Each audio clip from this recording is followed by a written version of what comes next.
The viewpoints expressed on Night Fright are not necessarily those of the host, the staff, the sponsors, or the affiliate stations. Tonight's program may contain graphic themes or images. Viewer discretion is advised.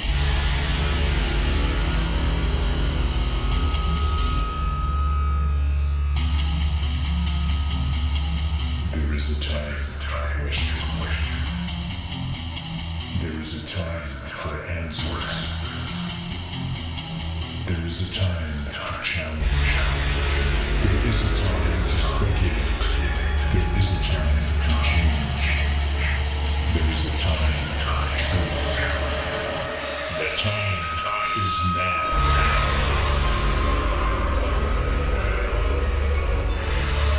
Welcome to Night Fright, your place in the dark for paranormal and conspiracy.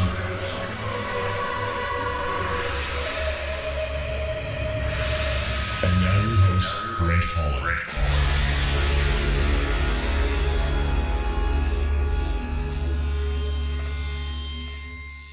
Showtime. Welcome to the show. I'm Brent Holland. Welcome, one and all, to Night Fright. Tonight, folks, is November 11th, Remembrance Day, Veterans Day in the States. I'd like to dedicate this show to a fallen soldier, a friend of mine who was over in Afghanistan. His name is Andrew Miller. He was a medic. He was rushing to the aid of a child, and an IED went off underneath his ambulance and killed him instantly. So for Wendy and Andrew from Sudbury, who I met years ago, God bless you both. And we continue. Jim DiEugenio is our guest tonight, folks. We're going to be looking at JFK. We're going to be looking at the Warren Commission. He's got books out called Destiny Betrayed, JFK, Cuba, and the Garrison Case, Reclaiming Parkland, which we're going to be getting into.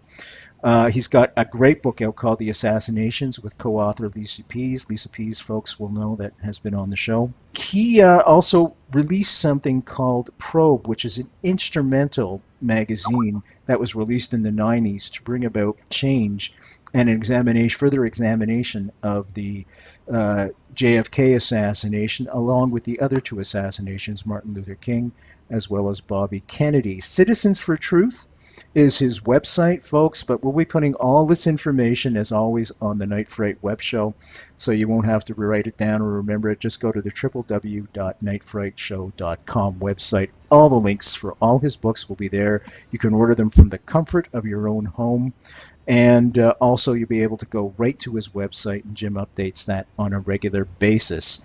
He is also one of the main consultants for Oliver Stone's JFK DVD. Jim, welcome back to the show. It's been far too long, my friends. Good to see you. All right. Thanks, Brent. I'd also like to add that Probe is available today, all 7 volumes, on CD. Okay, you can get that at our website, CTKA. And like you said, it tried to promote awareness of the new developments in the JFK case through the 90s, actually up to the year 2000. And the reason we did this is because almost nobody was running the new documents declassified by the Assassinations Record Review Board.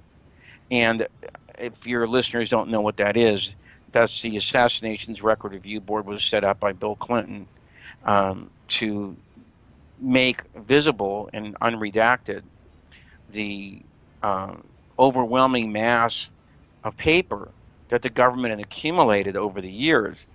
All right. To this day, nobody knows how much it was. The best estimates are that there was at least 2 million pages being classified in some way by the government. And even today, with the expiration of the ARB, if you can believe it, there's thousands of pages of documents that still haven't been declassified. All right. And they're not scheduled to be declassified for 3 more years. 2017. Now, you mentioned Oliver Stone. Oliver had me do the DVD commentary for the film JFK, which, by the way, is still on there, right? Even the newest version. Yeah, even the Blu-ray. Yeah. Okay, and the when he first got in contact with me, he said words to the effect, you know, Jim, I know you're like probably one of the only people in the world, maybe the only person in the world, who's actually read this stuff. Okay, so I'd like you to do a audiovisual for the DVD release of JFK, and I was glad to do it, of course, And so they actually, it was going to be even longer than it is. They cut 2 segments out of it, all right, which I thought were both very good, all right, but they cut I'd say about 15 minutes out of it, all right, and but other than that, it's pretty much what I stood in front of a screen with and put into a microphone. So it's very much worth, even that thing is very much worth seeing today. That DVD documentary, yeah. And also Len's got that piece on it too about Prouty. I should also mention that. Len Osanic, folks. Fletcher Prouty, yes. Yeah, blackopradio.com, I believe, if you want to check out Len's show, Len Osanic's show. And okay, let's continue with the Warren Commission. I had opened up with the magic bullet. Now, several reasons why I did that, because that is the foundation of their report, that it could only have been one lone nut shooter by the name of Lee Harvey Oswald shooting from behind Kennedy. Can we explain, first of all, what their first initial report was before James Tate came forward, and what they were proposing, where all the shots originated from, and why? Well, the Warren Commission was very, very reliant on the FBI, all right? And in fact, it even says this in the preface to the Warren Commission, that the overwhelming majority, like 85 to 90% of their investigatory materials came from the Federal Bureau of Investigation. Mm-hmm. Now, a very huge irony is this. Even though that is the case, the Warren Commission didn't print the FBI report on the Kennedy assassination, even though it had 26 volumes to do it with. So in other words, really think about this for a while. You got 19,000 pages at your disposal, all right? There's everything under the sun is in those 26 volumes. But yet, the FBI report, upon which the Warren Commission is based, is not in the volumes. One of the reasons why, of course, is because the FBI didn't buy the single bullet theory. J. Edgar Hoover never bought the single bullet theory, not during the investigation, not after the investigation, not till the day he died, all right? His idea was that all 3 shots hit, all right? Okay, now, to understand what I mean by that all 3 shots hit, the Warren Commission says 1 missed, all right?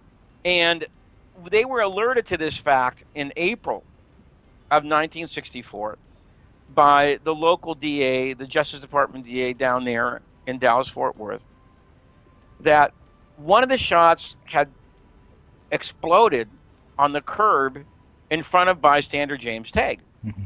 Now, the reason that is so significant is this. If you've ever been to Dealey Plaza, James Tague was on a different street, okay, than what Kennedy was driving down, okay? Kennedy is driving down Elm Street. Tague is over on Commerce Street.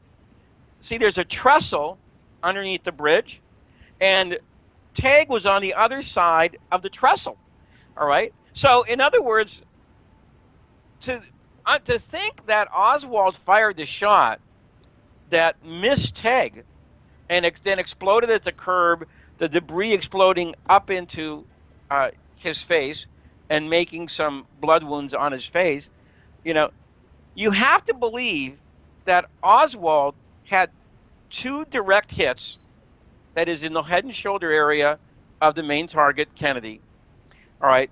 But when he missed, he not only missed Kennedy, he not only missed the whole car, he missed the entire street that the car was going down, all right? And he must have missed it going about 15 feet over Kennedy's head, all right? And about, I'd say, 100 feet in distance, okay? Or maybe a little bit less than that. Now, I ask you, in the world of facts and logic and professional marksmen, all right, this kind of stuff doesn't happen, all right? If you're good enough to get 2 out of 3 hits at a moving target away from you on a slope, you're not going to miss one of the shots, all right, anywhere near that kind of a distance. So it was this that prompted the Warren Commission to dump the FBI report, all right, and go with this new idea that somehow one shot missed. But the problem with that, of course, is that now you have to explain, you know, in and out of Kennedy, in and out of Conley, in and out of Conley's wrist, and into Conley's thigh. And if the other bullet is the one that kills Kennedy by exploding his head, you're down to one bullet. All right? And so this is what the Warren Commission, Arlen Specter, decided to go with, rather than say there was a second assassin. The JFK Assassination, the definitive book by Brent, Holland. From inside the Oval Office to Dealey Plaza, first-person witness accounts. Order yours right now. nightfrightshow.com. There's a very famous quote by Norman Redlich, who's the guy who did most of the writing of the final draft of the Warren Commission. All right, if we invalidate the single bullet theory, that's tantamount to saying that there's a second assassin. And that is one thing the Warren Commission was not going to do, come hell or high water.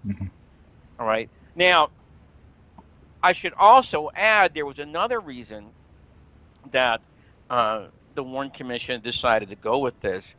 And this was because of a rapid timing problem that they had. Okay. That's the elapsed time that the Warren Commission allots to getting the 3 shots off is somewhere around 6.5, at the utmost 7 seconds. Okay, that's why Josiah Thompson's famous book, all right, is called 6 Seconds in Dallas. All right, so when he did a microanalysis of what the Warren Commission said was happening. All right, if you go ahead and look at the Zapruder film, all right, and you go ahead and time out the reactions, all right, it's very hard to reconcile that the first shot and the second shot were fired by Oswald, because the time elapsed, if you looking at the Zapruder film, all right, if you have the first shot, the Warren Commission says occurred somewhere after 2:10. And Thompson said it looks like Conley's hit at about 2:36. That is an elapsed time of 26 frames on the Zapruder film, which means like a second and a half. All right. Now, the FBI tested the rifle. All right. And they said it takes at least 2 seconds to recycle this thing. And by the way, that was just to recycle the rifle. That wasn't to line up the sights and aim it. All right. So they did everything they could to go ahead and push, okay, the second shot further down. All right. Now, the third shot isn't really a serious problem because that's at Z frame 313. All right. So that gives you about, 50 or 60 frames. All right. Which is more than enough time if you go by the FBI report and what it took. But they had this very serious problem. All right. And so they tried to explain this thing, okay, by saying that Conley was unaware that he was actually being hit. The problem with this, of course, is that when they interviewed Conley, he was all too aware that he was being hit. But he said he was hit by the second shot. See, this was the problem. He said he was hit by the second shot. And They so did said his the wife, second Nellie. shot missed. Okay? Now, I don't know if you're aware of this, but years later, Conley, I think it was an interview in 1982, all right, that he did with a Washington reporter. They asked him, well, what do you think of the Warren report? And he said words to the effect, I don't believe one word of it.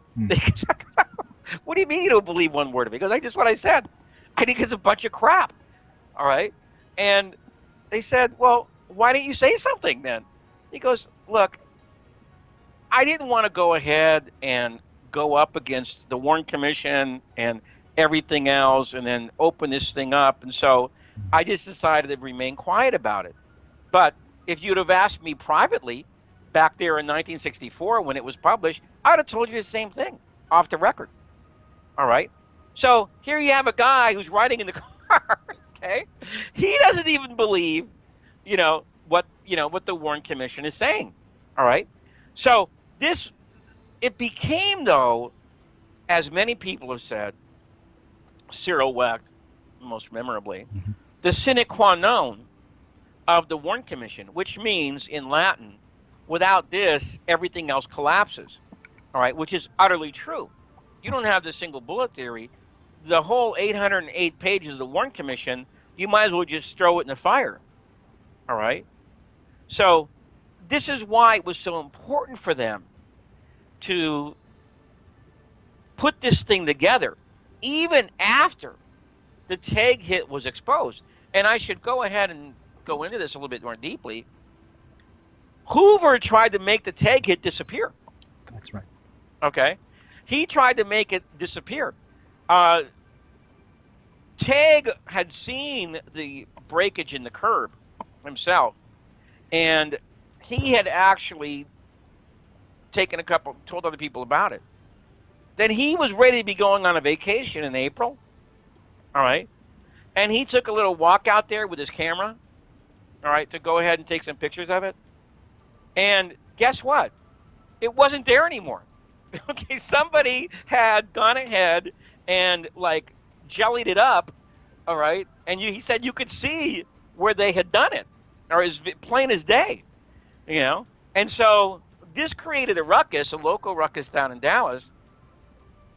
And so the FBI then had to say something, and they said, well, that was because of street cleaning. All right, well, here's my question about street cleaning. If you've ever seen a big street cleaning truck, which I have, a street cleaning truck does not add volume to the curb. It takes away volume to the curb, all right? So how could a street cleaner actually add something to the curb that wasn't there in the first place? This is how ridiculous, okay? This is how cockamamie, how absurd, all right, this story gets when you see, with the Warren Commission, all you have to do is press on any certain area of the report, all right? You keep on pressing, and you come up with something that is a fairy tale, that is an absurd thing to say. And unfortunately, as Mark Lane said, quoting, I think it was Zola, if we accept too many absurdities, all right, we end up with tragedy, which is what happened with the Warren Report. We accepted a series of absurdities, and we ended up with a horrible national tragedy. So this is the single. Well, I'd like to add this. The single bullet theory was absurd ever since any Spectre dreamed it up. We know today that it didn't happen. I don't even really like to talk about the wounds and the trajectory and stuff like that, because today we know that CE399 was substituted. All right? We know it was a plant. Okay? We have this, one of the really good things that the ARB did, and then the work of John Hunt, a very good researcher, has proven this, and it's in my book, Reclaiming Parkland. John Hunt went down to the National Archives. Now, let me set this in historical background, because I think John did this in 2001 or 2002 or 2003, the early part of the new millennium. Here's my question. You had the Warren Commission. You had the Church Committee. You had the House Select Committee on Assassinations. You had the ARB. Now, I missed one, the Rockefeller Commission. All right. All right. Why did it take John Hunt to do what those people could not do? John Hunt went to the National Archives. He asked for CE399, all right? He asked for whatever photo mock-ups they had and blow-ups of the photographs of CE399. He asked for Robert Frazier's paperwork. Robert Frazier was a guy who received CE-399 into evidence, okay, the night of the assassination. And he wanted to know, who's correct here? Are the critics correct? Or is the Warren Commission correct? So he looked for pieces of evidence, all right, that would certify it one way or the other. He found two startling things. If you take a look in the Warren Commission volumes, you will see something very odd. You had about, I believe, 3 law enforcement officers who handled the bullet in transit from Parkland Hospital to its arrival at FBI headquarters that night. Can I just interrupt you? The JFK Assassination, the definitive book by Brent, Holland. From inside the Oval Office to Dealey Plaza, first-person witness accounts. Order yours right now. nightfrightshow.com. Folks, we're talking about what is called Commission Exhibit 399. That is indeed the magic bullet. It was found in Parkland Hospital, allegedly, in pristine condition, by the way. No blood on it, no tissue on it, on a gurney just lying there. And everybody assumed that this was the bullet we calling the magic bullet. And I'll let Jim continue for there. I just wanted to orientate folks what we're talking about. You'll see that, and looking at the affidavits and everything, that very strangely, only one person was supposed to put their initials in the bullet.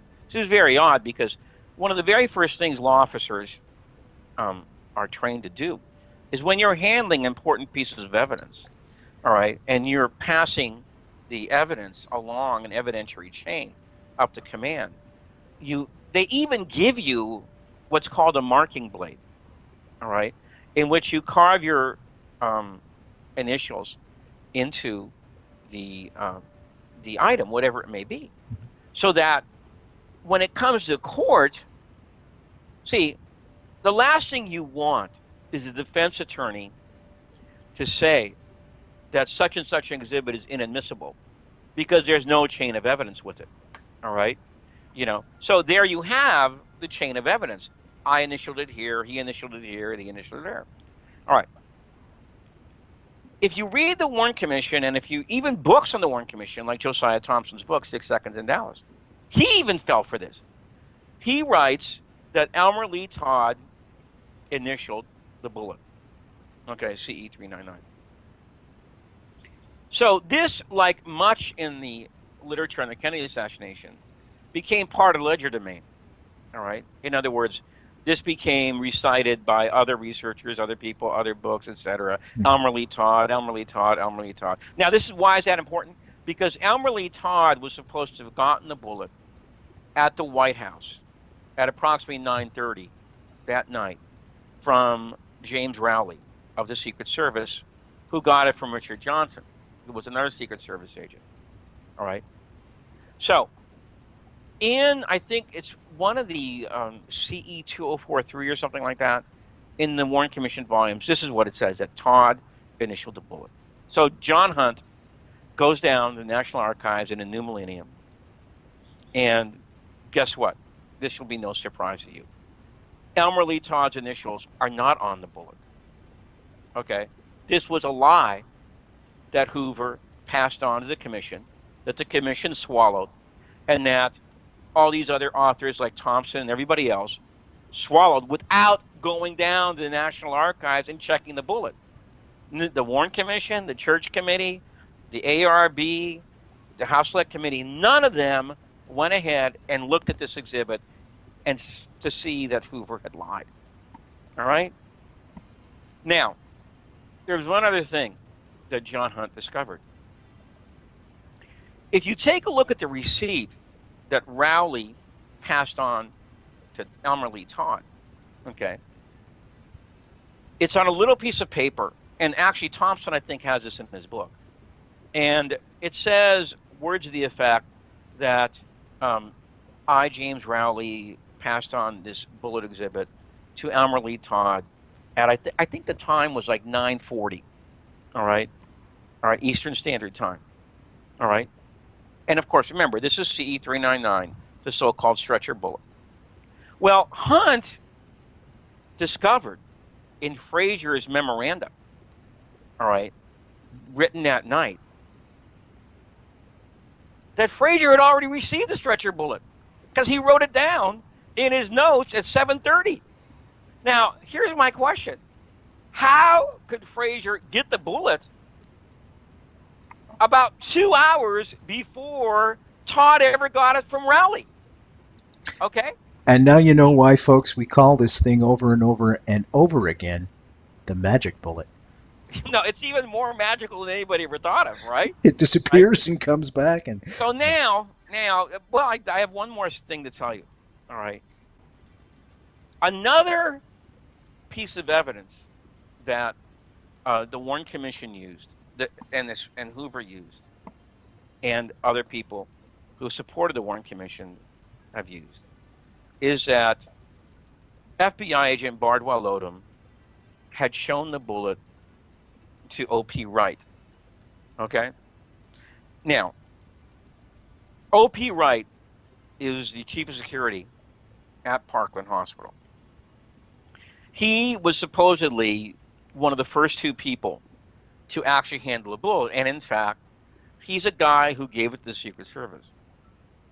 All right? Now, this was another piece of evidence that Hoover used. Okay? Hoover lied on this also, because Gary Aguilar, Dr. Gary Aguilar from San Francisco, and Tink Thompson, who lives up in the Bay Area, went down to see Bardwell Odom. Okay? And they asked him. It says, Hoover is saying here that you showed this bullet for identification purposes to O.P. Wright. All right? We can't find any 302, which is a field investigation report, that says that you did this. And Bardwell Odom said words to the effect that I never showed that bullet to O.P. Wright. All right? I mean, I knew O.P. Wright. We were friends. If I had showed him that bullet, I would have definitely remembered it, and I would have definitely written up a 302. So the FBI, in just this short discussion that I've given you, all right, lied 3 times about what many people, including myself, believe is the single most important exhibit in the entire Warren Commission report. They lied about Bardwell Odom. They lied about Elmer Lee Todd. They lied about what time the bullet got there. All right?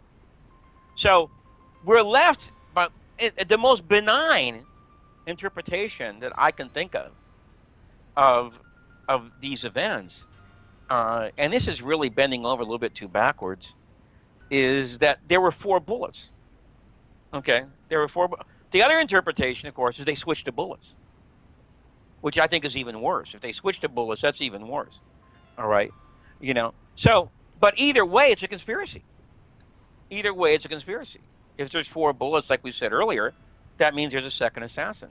If they switch the evidence, that's even worse, because that means, in my opinion, that a different weapon was used, or else they wouldn't have had to switch to bullets. Okay? And I think many of us who have researched this case actually believe that that's the case, that it was probably a Mauser that was actually used in the actual assassination. can you expand on that? Yes, because the first reports on the first day all the way up until that evening, I think there's 3 reports, all right, that were submitted to the Sheriff's Department and the Dallas Police, was that the first weapon found was a German Mauser. Okay? Now, this, of course, was deadly to the Warren Commission, because the weapon that was attributed to Oswald was a Mannlicher Carcano. So this had to be concealed and discredited and covered up, etc. But as more than one person has said, including Mark Lane, how could police say it was a German Mauser, okay, because on the actual Mannlicher Carcano rifle, it says made in Italy 6.5. All right. Didn't they even look at the stamp on the rifle? All right. They didn't even do that. All right. Well, I mean, I think most people would say, yeah, they did. All right, but it didn't say made in Italy 6.5. Okay, okay, it was a German Mauser. That's why they did what they did. All right, okay, and then somehow, oh, and I should say that many years later, I think over 30 years later, the ARB discovered that there was a Mauser shell found in Dealey Plaza. All right, so in my opinion, that's why I say I believe that the actual weapon used was a German Mauser, which is a much better rifle, okay, than the 6.5 Mannlicher rifle. The JFK Assassination, the definitive book by Brent, Holland. From inside the Oval Office to Dealey Plaza, first-person witness accounts. Order yours right now. nightfrightshow.com.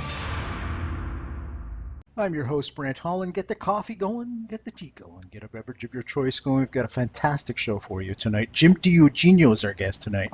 Now, if there's anybody in the whole world that knows more than anybody else, as Oliver Stone says, about the JFK assassination, it is indeed Jim DiEugenio. He's joining us live tonight, all the way from Los Angeles, where it is balmy there. It is the same temperature as it is here in Kingston, Canada.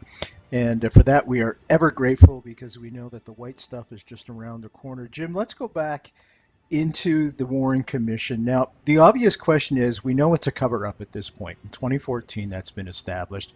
We've just gone through how the magic bullet is the foundation of this report, and it just falls apart completely. Why the cover-up? Why was it necessary for them to fabricate this cover-up? Well, we actually have this now from the declassified files of the ARB.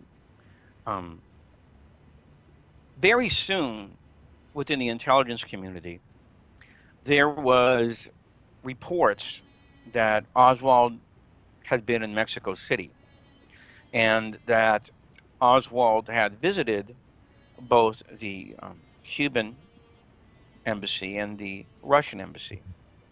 All right. Now, if you have what is a former communist defector who went to Russia, stayed there for like 2.5 years, and then went ahead and returned to the United States, and had worked for the Fair Play for Cuba Committee in the summer of 1963, and got into a physical altercation on the streets of New Orleans with an anti-communist Cuban exile. And then, when he left New Orleans, went down to Mexico City and actually met with a guy named Valery Kostakov, all right, who was part of the diplomatic staff, but was secretly a KGB agent. And then 7 weeks later, this guy is on the parade route, and he happens to be accused of killing Kennedy. Well, most people would say that could lead to some very strong tensions, all right, between the United States and the communists, because the implication would be that a communist killed Kennedy for the Russians, all right? And in fact, this is exactly what Johnson told Warren when Earl Warren came into his office after refusing to take the job previously.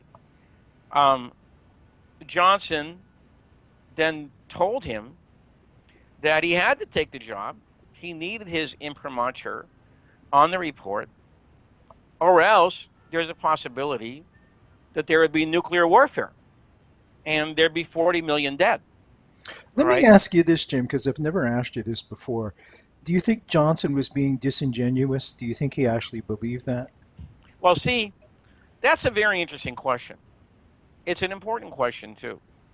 You know, did Johnson really believe this stuff? Okay. Or was he doing it just to go ahead and pressure Warren to take the job, because he knew that with Warren's name on the report, that would stifle the dissent from the liberal part of the press, because Warren had done all these wonderful things, about the criminal justice system, and going all the way back to Brown versus Board decision. He was a favorite of the liberal press, the New York Times, etc. If you can call that liberal even back then. But anyway, this is what a lot of people, because before that meeting with Warren, there's another very interesting declassified conversation.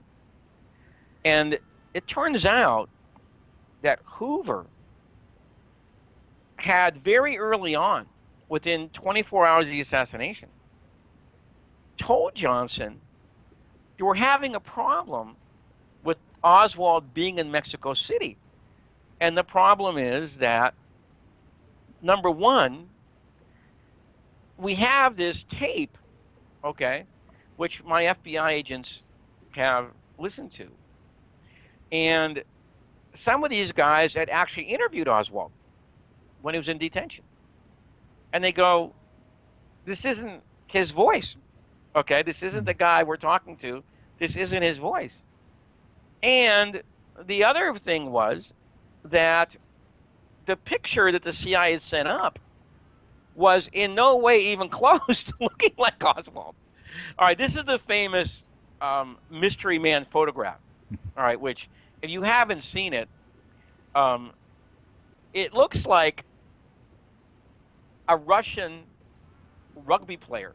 This guy looks like about 6 feet, about 220, all right, and very husky, all right. Whereas we know Oswald was like 5'9", weighed about 145, was skinny as a rail, all right.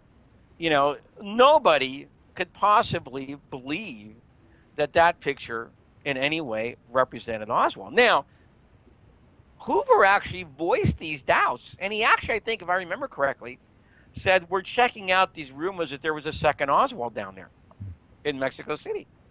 All right? So, this at least would, if Johnson was thinking clearly, this would at least make him think, well, wait a minute. If Oswald's not on the tape and Oswald's not in the picture, where was he? Okay. And who's on the tape? And how could the CIA screw up like that? But evidently he never asked himself these questions, or the other interpretation. He was at least cognizant that the CIA was doing something really not kosher down there. Now, why do I say that? Because 6 weeks after the assassination, Hoover came to that conclusion. All right? And we have this in a memoranda that he wrote, his handwritten note on the side of a memoranda, which he's saying, something, I'm not sure about trusting the CIA anymore. They gave us that phony story about French intelligence in the United States, and then they gave us that, I think you used words of the effect, that snow job about Oswald in Mexico City. So in other words, Hoover himself came to believe that the CIA was doing something funny, to put it mildly, all right, about Oswald being in Mexico City. So if you look at it that way, the question then becomes, did Johnson fall for this phony story? Or did he more or less just want to go along with it himself, okay, to go ahead and get the whole thing buried under a rock, which, knowing he had intimidated the hell out of Warren, which he had, because he even himself said Warren left the meeting crying, all right, that Warren would now do. All right, so this is one of the most interesting questions we have today, based upon the declassified transcripts of Johnson's phone conversations. All right. The JFK Assassination, the definitive book by Brent, Holland. From inside the Oval Office to Dealey Plaza, first-person witness accounts. Order yours right now. nightfrightshow.com. Jim, how big a part was only a year before that the Cuban Missile Crisis took place? How big a part did that play in the cover-up and the fear that was raging through Washington when the assassination took place? Well, okay. To give you a little bit of background on this, the Joint Chiefs of Staff were very unhappy that Kennedy did not invade Cuba during the Bay of Pigs invasion. All right. They had submitted plans for an invasion at the beginning of 1962 to Kennedy. All right. Now, what better casus belli? What that means, that's a Latin term meaning just cause. All right. What better casus belli could you have to enact an invasion of Cuba than the Russians installing what is really a first strike capability on the island? Now, see, this is something not too many people know about, but the Russians had put in something like 95 intermediate and short-range nuclear weapons, all right, which could reach just about every major city in the United States. They had, if I remember correctly, 24 nuclear bombers, okay? And then, again, I'm going from memory, but I think it's pretty accurate. They had it between 7 and 9 nuclear submarines, all right? So that is, to most people, you know, a first strike capability, all right? Because you could have gone after literally the top 100 population cities in America, you know, all right? So when this was discovered by U-2 photography, the pressure was on Kennedy to go ahead and either do an airstrike, all right, or actually invade the island. Kennedy held out the whole 13 days. And if you go ahead and you read the transcripts of those, there's a good book called The Kennedy Tapes on this. If you read it, what's so interesting about that book is that by the end, I'm talking like the 12th, 13th day, by this time, almost everybody, even McNamara, who had actually come up with the idea of the blockade, is now requesting that Kennedy go ahead and invade the island. All right? I mean, even Fulbright, even Senator Fulbright, who had told Kennedy that the Bay of Pigs idea was terrible, he was even urging Kennedy. Johnson, of course, was urging Kennedy. Just about everybody except his brother was urging Kennedy to go ahead and invade the island. And this is why, of course, Kennedy used his brother as a back channel to the Russians to arrange this deal, all right, which was that we will take our Jupiter missiles out of Turkey and give you a no-pledge invasion on Cuba if you remove everything from the island, which very luckily Khrushchev agreed to, all right? Now, what very many people say is that after the missile crisis, Kennedy began to work for what is called a rapprochement or détente with both Castro and the Russians, which is true. All right, which is true. There's no doubt about this. All right, we have this in documents now. We have so many witnesses, etc. All right, and there's no doubt that this is what Kennedy was headed towards. All right, and this, of course, is mostly in that documentary, JFK, A President Betrayed, by Corey Taylor, and also in the Jim Douglas book, The JFK and the Unspeakable. I disagree with the general tenor of both that film and the book, all right? Not that I disagree with the facts. I don't disagree with the facts. I disagree with the description that says a cold warrior turns. That's usually applied to the Douglas book. All right. I believe that John Kennedy's foreign policy was pretty much molded when he entered the White House in 1961.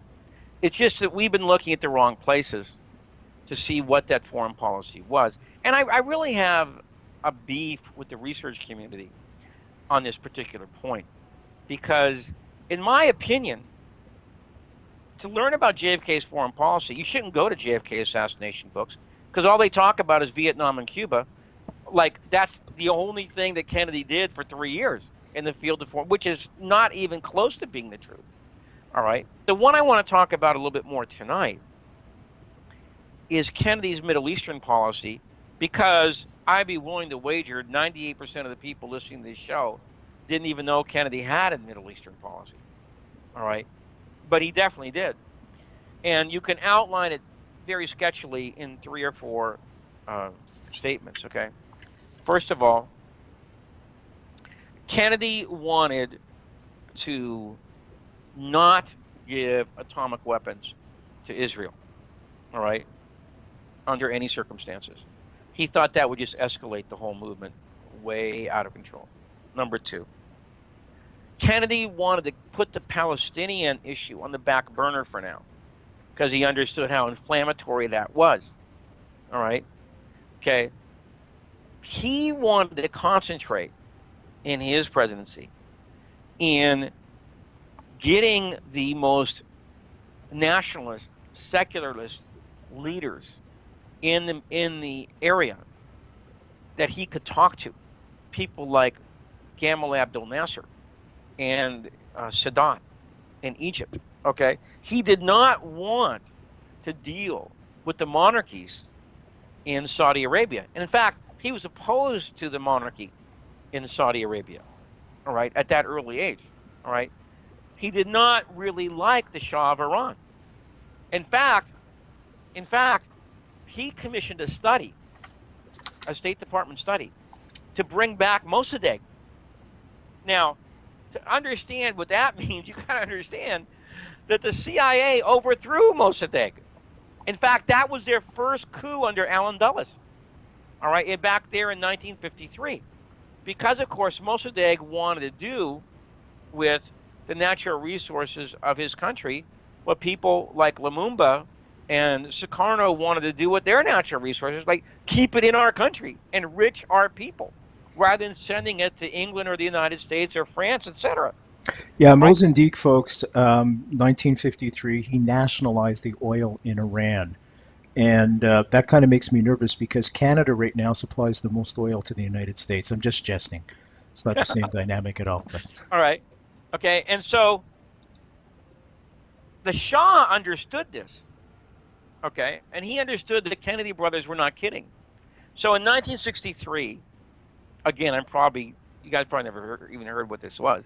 He authorized a reform program called the White Revolution, which was a combination land reform, civil rights program, all right, under pressure from Kennedy's State Department, all right. And so what happened, though, and why this did not work out, is that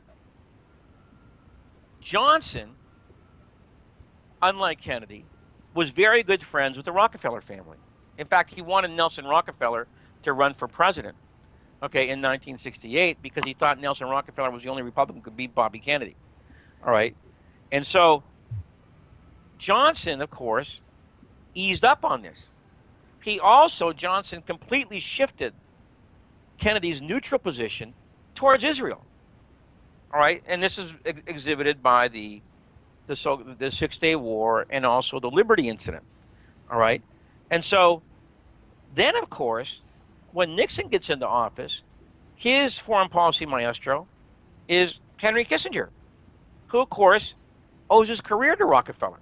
Okay, and I'm saying this because, of course, the Rockefellers had an interest in not nationalizing the oil in that area, because they had so many interests. They were making so many billions of dollars, from the agreement that they had with the Shah of Iran. All right. Then Ford, of course, Kissinger stays on in his administration. And then Brzezinski is another Rockefeller sycophant, and he advises Carter. In fact, he had Carter in Tehran 6 months before the revolution was breaking out. Now, one last point, because people always say, why should we care about the Kennedy assassination today? Well, I'm going to explain this very carefully. because it has everything to do with today's world. Jimmy Carter did not want to let the Shah into the United States. He resisted it to the bitter end, until finally, cornered, all right, with no support, right before Carter's about to cave, he very memorably says, words of the effect, all right, you guys, I just want to know one thing. What are you going to advise me to do when they overrun our embassy and take our employees hostage? Okay? All right, well, that's exactly what happened, which, of course, changed the whole nature of the modern world. I mean, not only did it cause the Iranian Revolution to become radicalized beyond belief, it began the whole spread of Muslim, the very thing that Kennedy warned about back in 1957 was now going to become real. The JFK Assassination, the definitive book by Brent, Holland.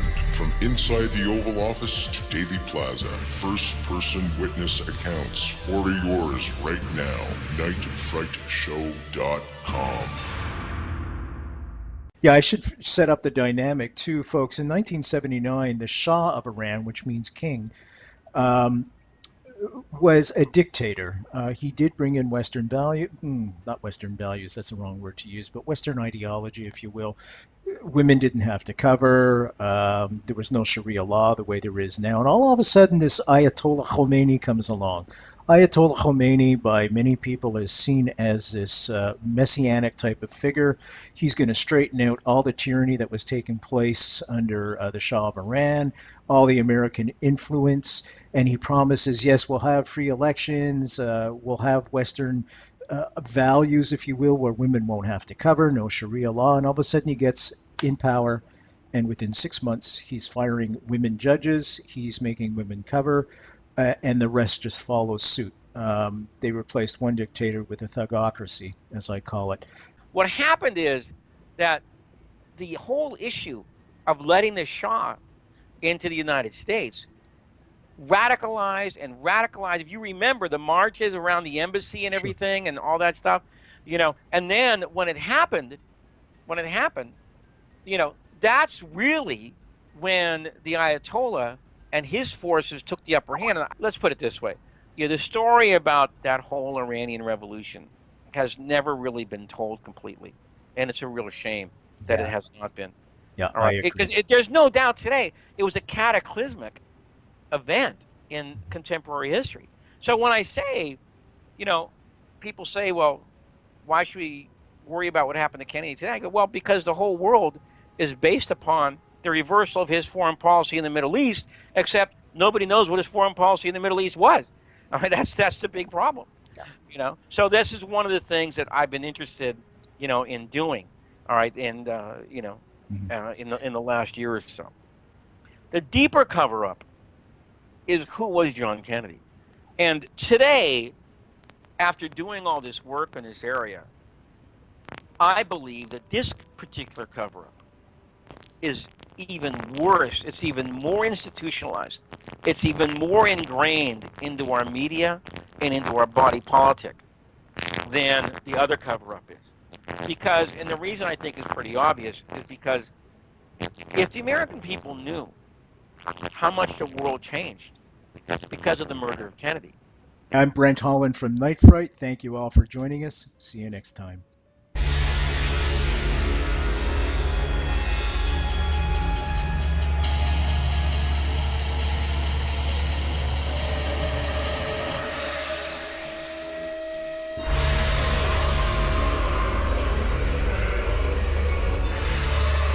Listening to Night Fright and your host, Brent Holland. The time is now. Your voice in the dark for paranormal and conspiracy.